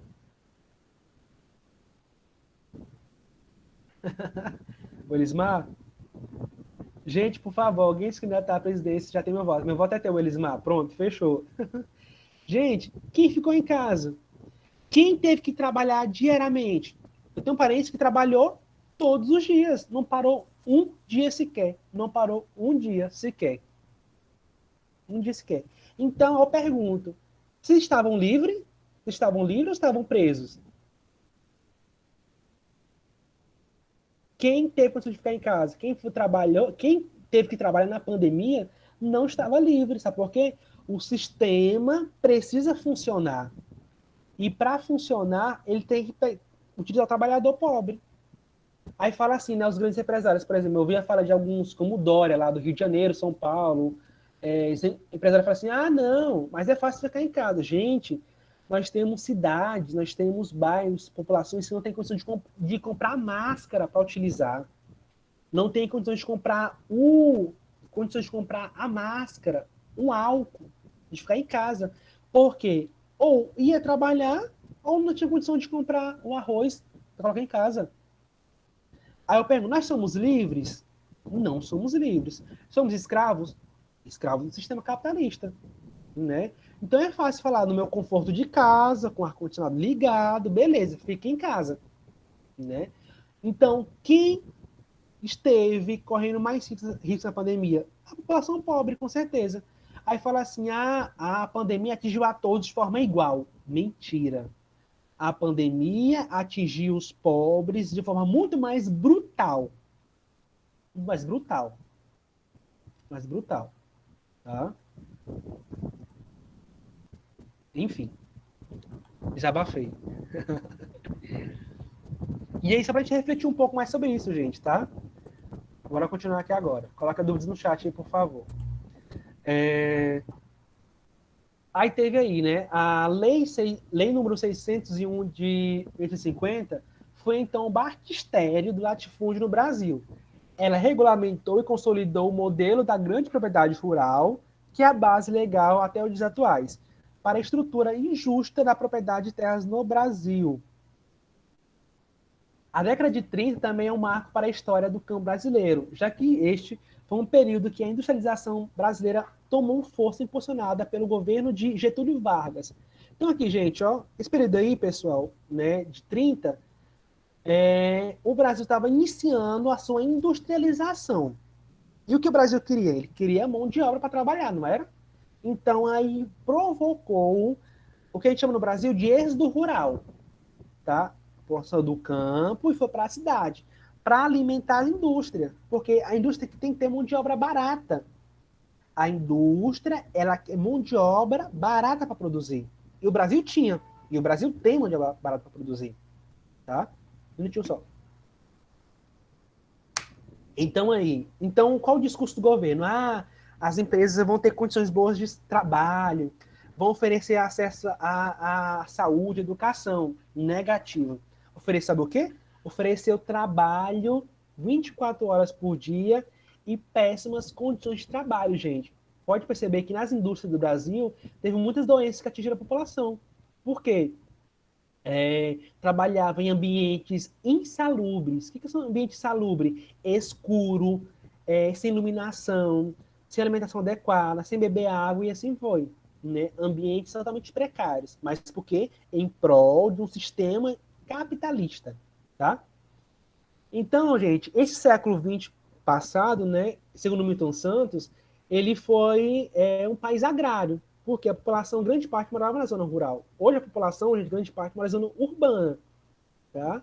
Mas até hoje o Brasil é um país agrário, porque ele vive das condições que vêm do campo, né? A grande fonte do Brasil, ele vem do campo, né? Ele vem da agricultura, ele vem da agropecuária, tá?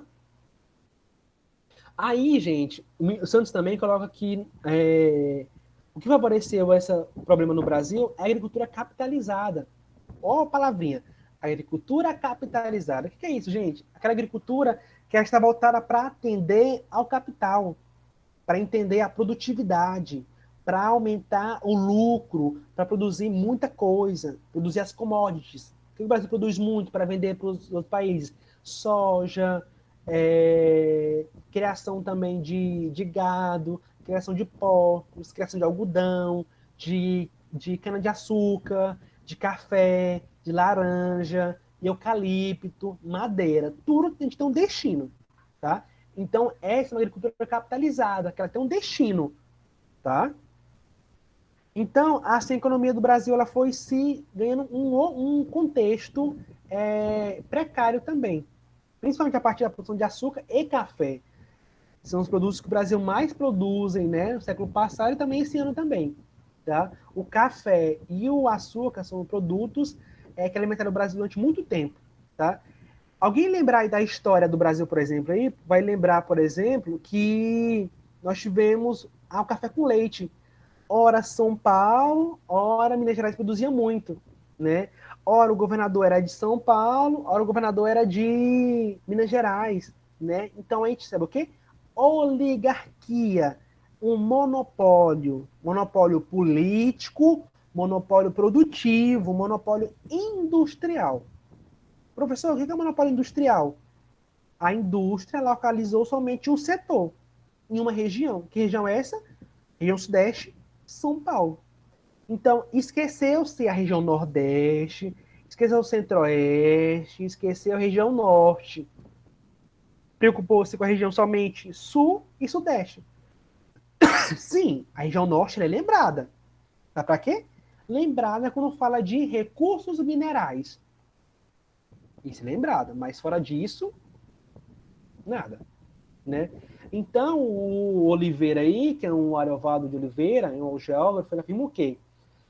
Que o desenvolvimento do modo de produção capitalista no Brasil ocorreu principalmente através da fusão em uma mesma pessoa, do capitalista e do proprietário de terra. Então, pessoal, quem é o capitalista aqui? É aquele que vai ter grandes extensões de terra, que é o proprietário de terra, aquele que já vem lá do século passado, tendo grandes propriedades, tendo grande produtividade, tendo não sei quantas mil cabeças de gado, tendo financiamento do governo. Esse é um problema social, tá?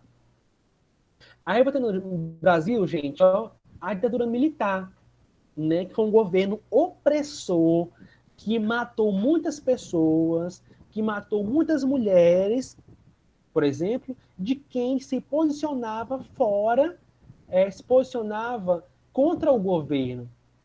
Então, a gente vê claramente aí, a população não poderia se reivindicar. Então, as escolas do campo, as escolas da zona urbana, elas foram totalmente silenciadas. O governo quer isso, ele quer nos silenciar. A gente não pode silenciar, a gente tem que falar, tem que se posicionar, tá? Aí fala o quê? Que o Estado era uma peça importante no objetivo de modernizar a agricultura, aumentar a produção e a produtividade. Né? Então, para o Estado é importante produção e produtividade, grande escala. Tá? O governo militar, por sua vez, facilitou a exploração e a expansão de crédito agrícola, além de incentivar a pesquisa e o aperfeiçoamento de técnicas de produção. Gente, o que aconteceu? O governo militar, ele impulsionou a produtividade, porque então ele criou aí grandes incentivos, ofereceu técnicas, ofereceu cursos, ofereceu aperfeiçoamento. Por quê? Eu quero produzir, beleza. Eu tenho que fazer o quê? Eu tenho que aperfeiçoar. Mas aperfeiçoar para quem? Ele ajudou o pequeno produtor ou o grande produtor? Ele ajudou o grande produtor. Ele ofereceu crédito agrícola, ele ofereceu insumos agrícolas. O que são insumos agrícolas? É aquilo que vai oferecer para o trabalhador aumentar a sua produção, desde maquinários, sementes, os herbicidas, enfim, né? Tudo aquilo que vai potencializar a produção agrícola, enquanto o trabalhador pobre não teve auxílio nenhum, porque a Revolução Verde ela tinha um destino, né? Era atender a produtividade dos outros países, tá? E por que a Revolução Verde? Porque eram mecanismos criados para potencializar a produção da agricultura, como, por exemplo, os agrotóxicos, né? Que é um problema que o Brasil passa atualmente. O Brasil, aliás, a China, é um dos países que mais utiliza agrotóxicos no mundo, que traz problema de saúde. E que utiliza? As grandes produtividades. A soja, pessoal, é um dos grãos que mais utilizam agrotóxico. Por quê? Para acelerar a produtividade, para aumentar a produção. Para quê? Para ter lucro, né? A pergunta é, será que esse solo ele vai sobreviver durante muito tempo? Vai não. Porque o nosso solo é pobre do Brasil. Tocantins mais ainda. Então, a Revolução Verde, ela tinha um público, era aumentar a produtividade e aumentar o monopólio da terra, bem como favorecer os grandes latifundiários, ou os grandes latifúndios, como queiram. Então, gente, a agricultura no Brasil vai passar por uma agricultura, a reforma agrária, vai passar por uma mudança na década de 30, né? Falei para vocês, né? Devido às políticas públicas que vão ser criadas. E aí vai a população do campo, eles vão reivindicar uma reforma agrária que ela seja coerente para os trabalhadores do campo. Aí entra a luta pela terra. Luta pela terra sempre existiu, pessoal. Desde o início do Brasil, do mundo, sempre existiu luta pela terra. A pergunta é: a luta pela terra está atendendo a quem? A qual público? Por quê? Para quem? Tá? Vou ver aqui o chat.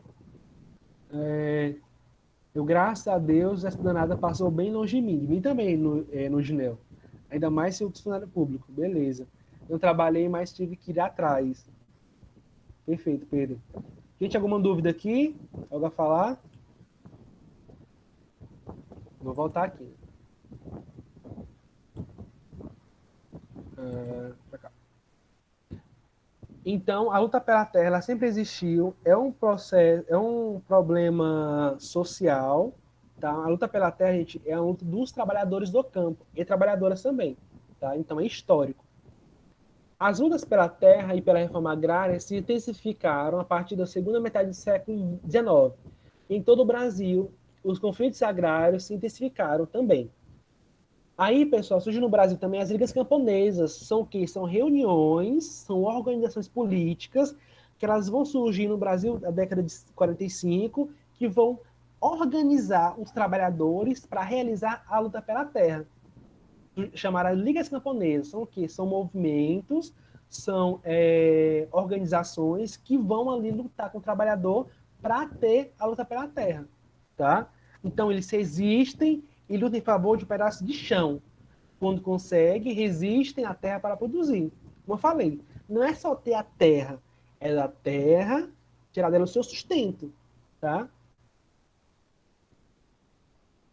Aí, pessoal, nós vamos ter também o MST. Gente, o MST ele surgiu quando, gente? Surgiu aí no sul do Brasil, tá? O movimento social vai surgir, por exemplo, em Paraná, Rio Grande do Sul, por ele assim, né? E vai expandir, ele vai ganhar força, porque a população está cansada de tentar lutar pela terra e não está conseguindo. Então, gente, o trabalhador ele vai se unir, ele vai se mobilizar socialmente para ter acesso à terra. E, de fato, a MST é uma das principais organizações políticas que lutaram pela terra. Né? E também, pessoal, a CPT. Vocês devem conhecer a CPT. A CPT, gente, é uma entidade ligada à Igreja Católica. Ela é a Comissão Pastoral da Terra, gente. Ela faz o quê? Ela começou a fazer no Brasil, década de 70, um mapeamento dos conflitos agrários no Brasil. Onde morria mais gente, onde tinha mais assentamentos rurais, onde tinha acampamentos, onde tinham propriedades que poderiam ser divididas, redistribuídas para a população que precisava. Então, pessoal, o MST ela ajudou a população do campo a ter o acesso à terra e dela viver. Tá? Então, por isso o MST, a CPT são entidades ligadas aos movimentos sociais na luta pela terra, tá? E aí você também pensou na ditadura militar, né, no ano que inicia, o Estatuto da Terra, né? Ele criava o quê? Criava diretrizes e ações necessárias para a realização da reforma agrária, no Brasil, todavia, não foi implantada efetivamente. Por quê? Mais uma vez, estatuto ele tinha sérios problemas, destinava a terra ainda na mão das grandes produtores rurais. Né? E até hoje no Brasil é assim. Cria-se a política ambiental, mas pune os trabalhadores pequenos, grandes ficam seguindo seus ritmos como estão. Né? Apenas com a redemocratização, né, com o fim da ditadura militar, foi definido o primeiro Plano Nacional de Reforma Agrária, gente. O que acontece? Pessoal, aqui vai surgir o PNRA, vai ter o primeiro, o segundo e assim por diante. Então, o que, gente? São planos que vão pensar o Brasil nas suas políticas públicas ligadas à reforma agrária. Beleza. Eu posso colocar uma mesma reforma agrária para o Pará e o mesmo lá para São Paulo ou para o Maranhão? Não posso. Sabe por quê? Porque são regiões distintas. Eu posso criar uma reforma agrária igual para o Acre, igual lá para o Nordeste? Não posso. Porque são regiões específicas. Aqui eu tenho uma região do Pará, uma região com muitos rios, com muitos indígenas, quilombolas. Goiás também, Tocantins também. Já no São Paulo, não, já tem outro público, outros sujeitos. Então, pessoal, o Plano Nacional de Reforma Agrária ele foi criado para fortificar, para combater os problemas que o Brasil passava. Né? Tentou-se fazer uma reforma agrária. Aí teve o primeiro PRNA.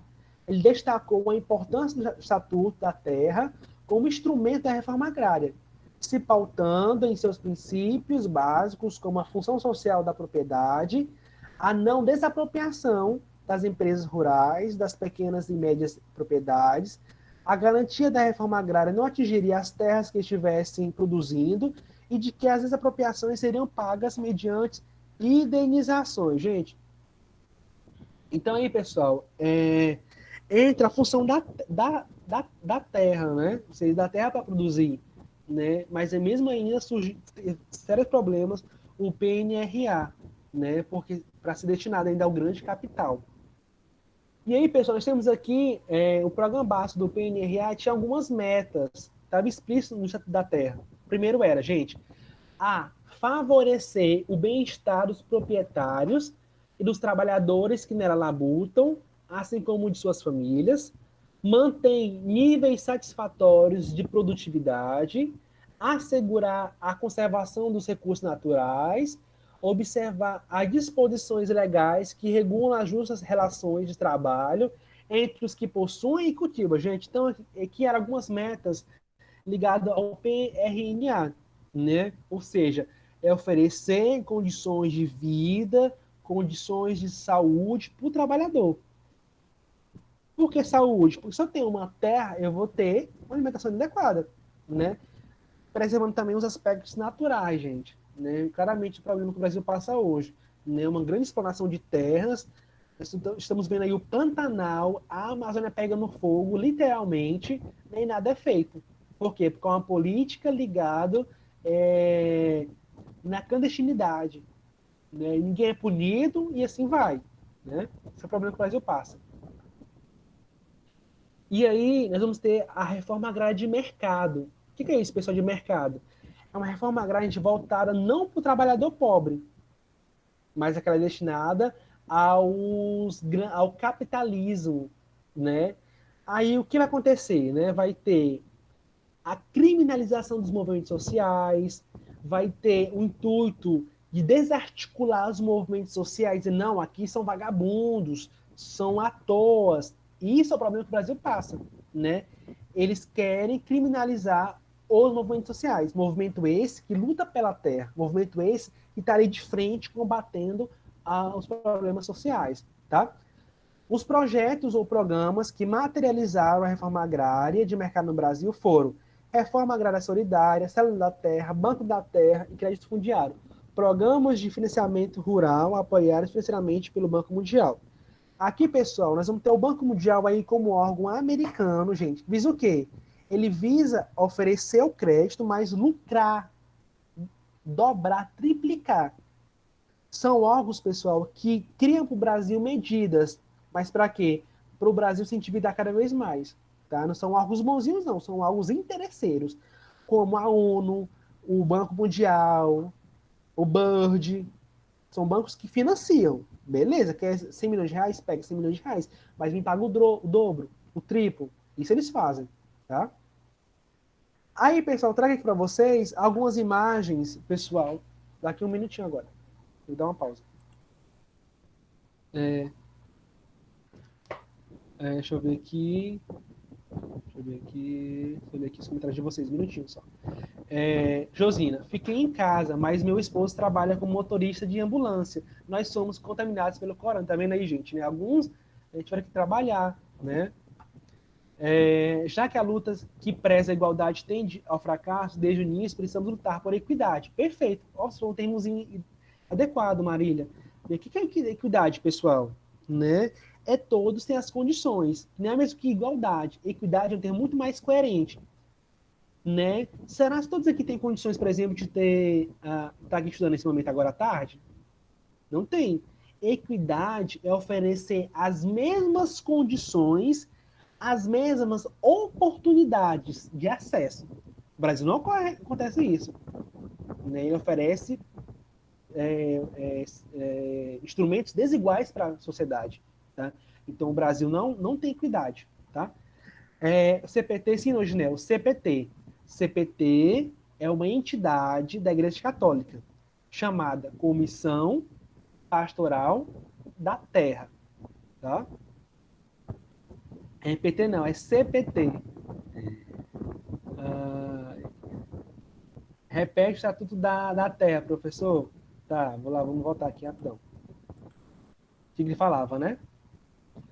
Da Terra, ele é o... Eu perdi aqui agora.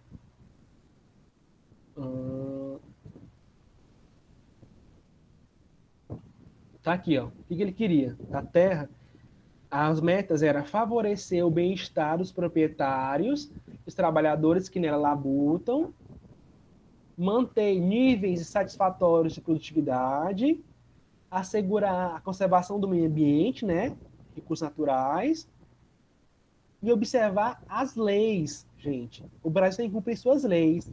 O Brasil é um problema sério, né? Porque eu tenho leis que garantem o acesso à terra no Brasil. Os problemas não são cumpridas. Gente, esse slide aí tá no grupo de vocês do WhatsApp, tá? Quem não tiver conseguindo anotar, tá no WhatsApp de vocês, tá? Aí o Elismar, já aconteceu alguma reforma agrária no Brasil? Não. Nunca aconteceu uma reforma agrária no Brasil. Nenhum governo aconteceu, Elismar. Não aconteceu. E tá longe de acontecer, tá? A MST é Movimento Social dos Trabalhadores. Ou Trabalhadores. Agora também tem o STTRA,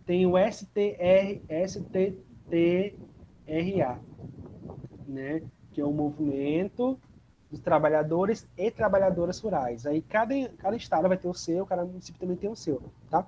Professor, Igreja Católica, CPT, isso, tá? É isso sim, é CPT, tá? Então temos um sistema alienado que manipula os pobres, os pequenos produtores, oferta a oportunidade com segunda intenção. Beleza, justamente isso, gente.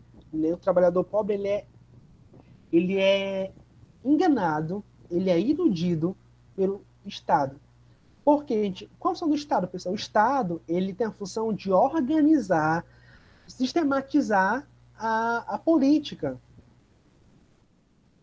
Lembrando que Estado não é o mesmo que governo, pessoal. O governo, gente, é aquele que tem a cada 4 anos. Por exemplo, tá? Estamos qual governo agora? Governo do Bolsonaro, né? Estado é mais amplo. O Estado nunca acaba, o Estado sempre tem. Agora, o governo, ele tem um período de transição, tá? E aí, pessoal, entra agora, né? Você já volta com certeza. Então, agora de pensar, por exemplo, tá? Quais políticos estão preocupados com o trabalhador do campo? Será que eu vou votar em políticos que eles querem tirar os meus direitos? Gente, não votem em políticos que querem tirar de vocês o direito de vocês. É um absurdo. O Ricardo Salles é deixa eu ter cuidado para falar nele, depois vamos processar com esse vídeo depois, né? Ricardo Salles, gente, é um sujeito, né, que não se preocupa com o meio ambiente, né? Ele está no Ministério do Meio Ambiente, porém, ele parece que é o sujeito que mais está ao contrário na proteção do meio ambiente. Porque ele flexibiliza as leis ambientais, ele flexibiliza a exploração de terras, ele condena os culpados da luta pela terra, os quilombolas, ele culpa as trabalhadores indígenas, então põe a culpa nesse processo. E não vê que a culpa é do Estado, né? Que provoca esse sistema. Aí fala assim, não, no Brasil a culpa das queimadas é do Leonardo DiCaprio, como o presidente falou, né? Tempos atrás. É dessas empresas estrangeiras, também é, mas também é culpa deles também, que estão flexibilizando essas leis ambientais. Ah, tá. O Luginel chegou aqui. Não, primeira. Ninguém. Tá. Luginel, qual é a diferença de Estado para governo? Governo é aquele que é temporário. Por exemplo, a cada 4 anos eu tenho um governo. Governo, por exemplo, agora nós vamos ter eleições para prefeito e vereador, não é? Isso é governo. No meu governo eu vou ter uma gestão, vou ter uma organização. Por exemplo, tem ali presidentes, vereadores, a Câmara Municipal, governo estadual, tem o governador do estado, deputado federal estadual, beleza. Isso é o governo, a cada 4 anos ele muda. O Estado, ele passa isso, o governo está dentro do Estado. Tá? O Estado é muito mais amplo do que isso, o Estado, ele não acaba, o governo troca, o Estado não. Tá? O Estado, pessoal, é aquele, né, que vai organizar, que vai criar a nossa política, né, que é composta aí pelo governo federal, estadual, municipal, enfim. O Estado é muito mais amplo. Então, por exemplo, no Estado brasileiro, no Estado brasileiro teve o governo Lula, a FHC, o governo Lula, o governo da Dilma, o governo do Bolsonaro. Então, dentro do Estado eu tive os governos, tá?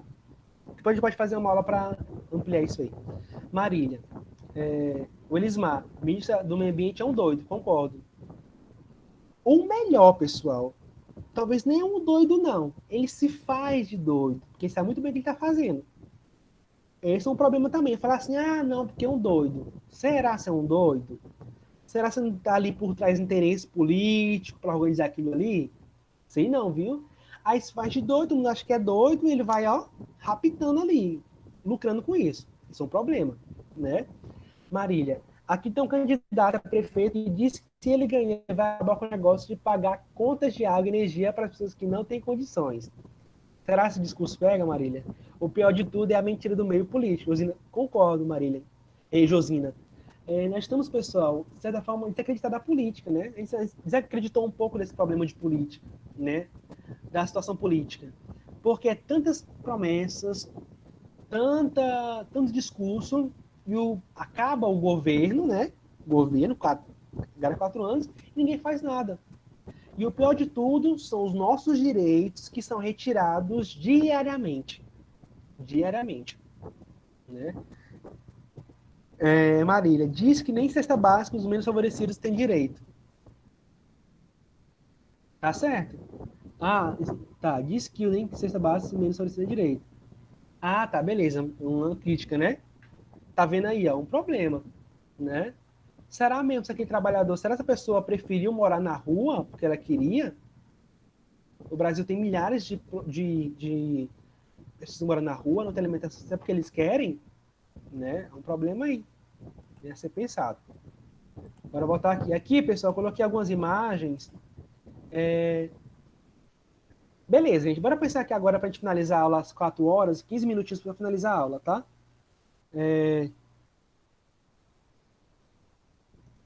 Questões agrárias em tempos de pandemia. Gente, eu peguei aqui algumas notícias para entendermos esse processo. Aí fala assim, sai do MST. Reforma agrária, um caminho possível no combate à fome. Aí, pessoal, fala assim, a luta camponesa por um projeto que garanta fartura de comida saudável para todos, soberania alimentar e solidariedade.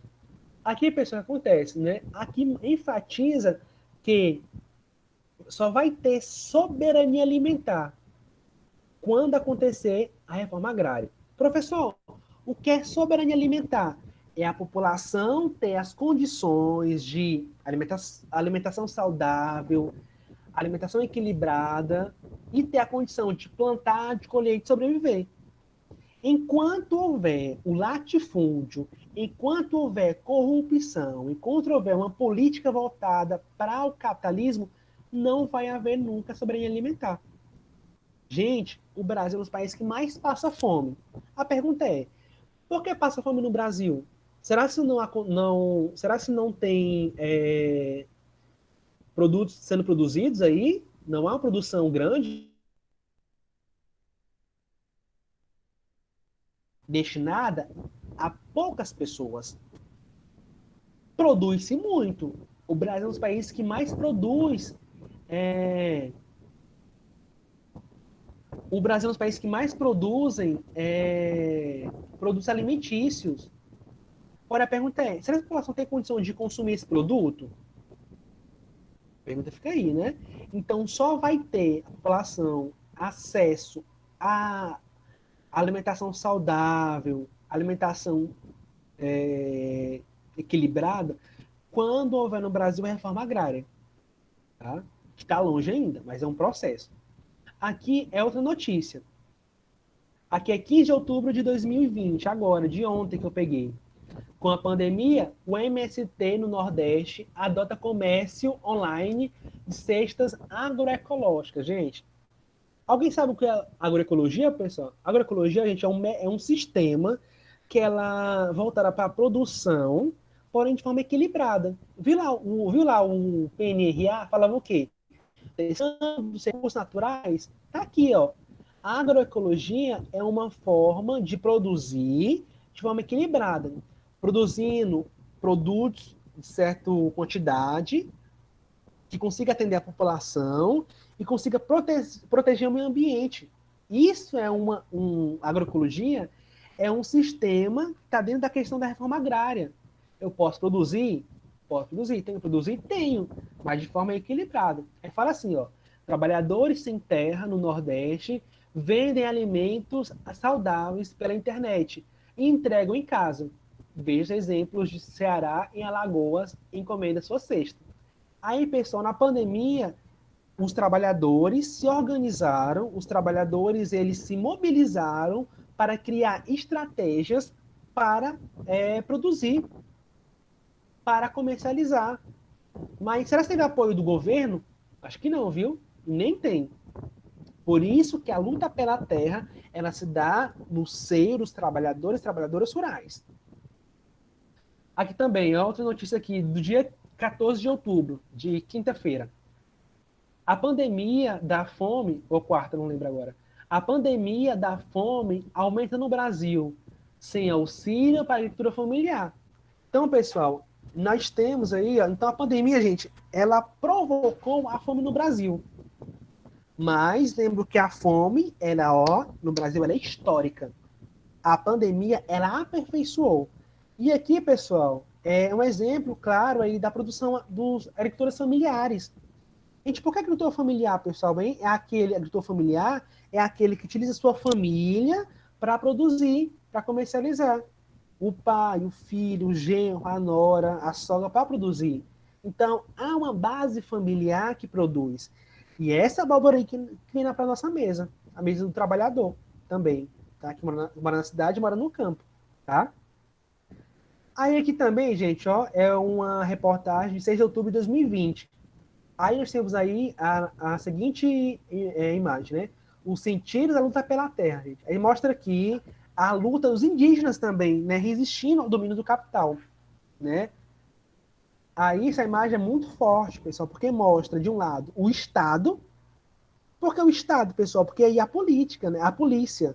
A polícia representa o Estado. E tá aí uma indígena se colocando na frente desse combate, né? Sendo uma resistência dentro desse capitalismo que segrega, que exclui, que domina. Tá? Então essa imagem é muito forte, porque exemplifica os sentidos da luta pela terra. Luta pela terra que é resistência, é luta, é conflito, né? Para finalizar, gente, então, o capitalismo se expande no campo através da renda territorial do capital. Então, o capitalismo ele vai oferecer capital para as grandes empresas. O objetivo é explorar, é vender e sempre o lucro. Assim se explicam os conflitos agrários, já que os grandes latifundiários estão sempre em busca de vantagens financeiras, não se preocupando com as questões sociais. E os camponeses, por sua vez, estão em busca de melhores condições de vida para si e suas famílias. As lutas pela terra, pela reforma agrária, são lutas contra o capital.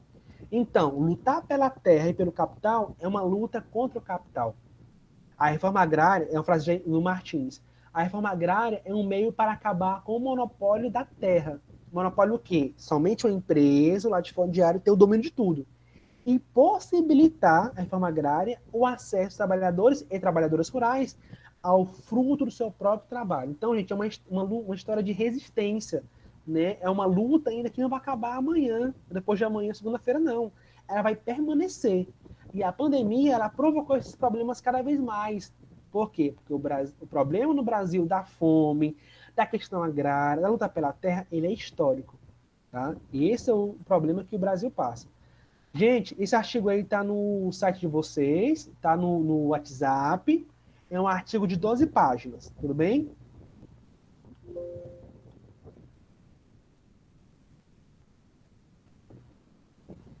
Pessoal, deixa eu ver aqui o chat.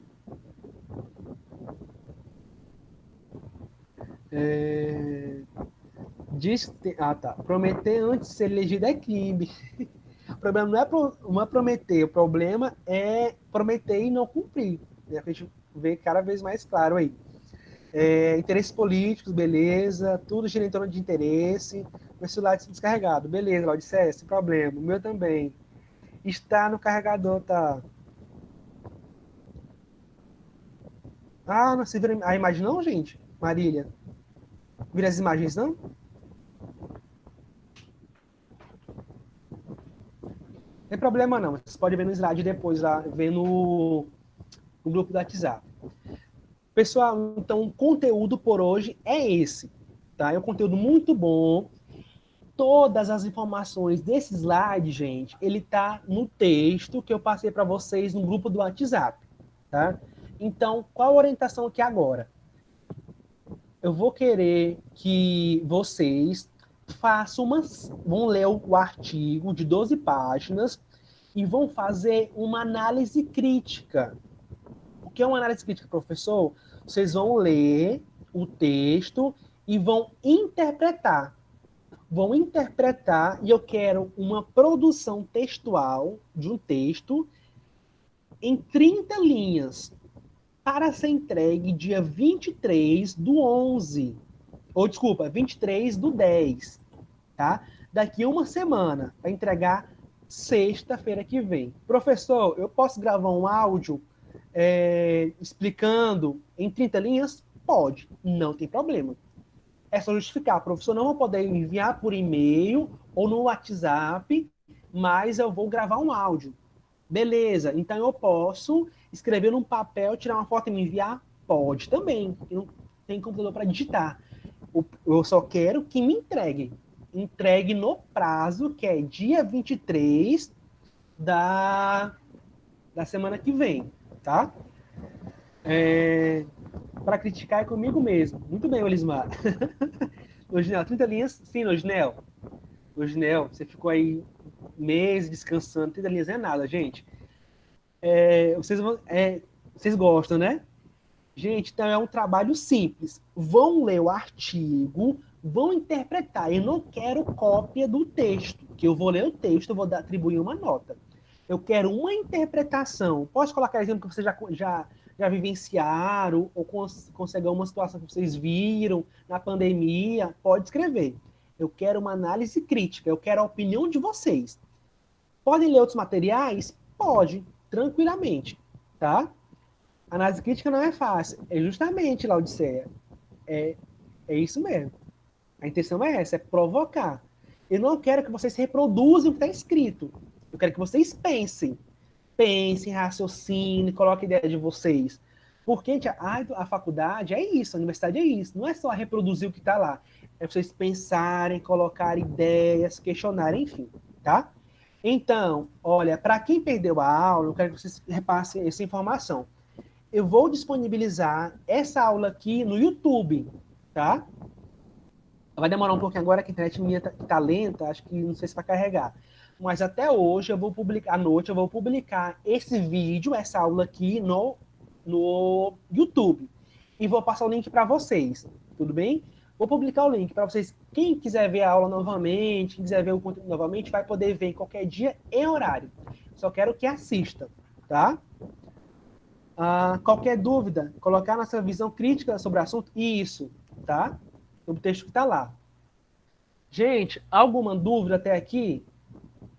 Dúvidas, podem colocar no WhatsApp, tá? Que eu respondo lá com vocês. Tudo bem? Então, vai dar 4 horas agora, já tem 2 horas de aula, tá? Eu vou encerrar aqui agora o vídeo e vou passar as informações no WhatsApp agora. Tudo bem? Obrigado a todos, obrigado. Vamos tirar uma foto, pessoal, fazer um print aqui para vocês. Quem quiser abrir a câmera. Quem estiver deitado aí no sofá da casa. Alessandro, obrigado. Andrena, Cássia, Clarice. Coringa, eu sei quem era. Dalila, Edneia, Eliezer, Josina, Laodiceia, Lindaci, Maria, Marília, Noginé, Olívia, Pedro, Sara. O 2 descarregou, eu que agradeço.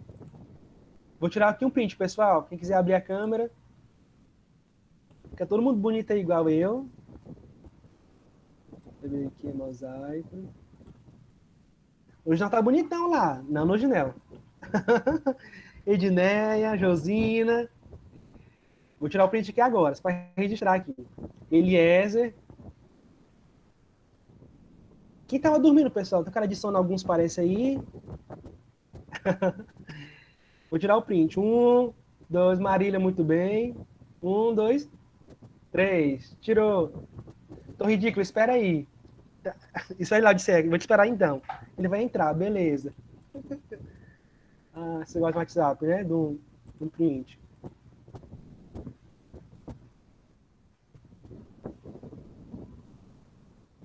Maria Santana, muito bem.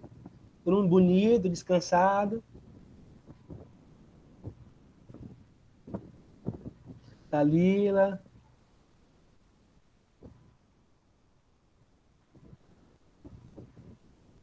Pessoal, vou tirar o print já. E salvar lá. Precisa entrar na Laodiceia, pode. Ei, no Junel, clicou alguma coisa aí.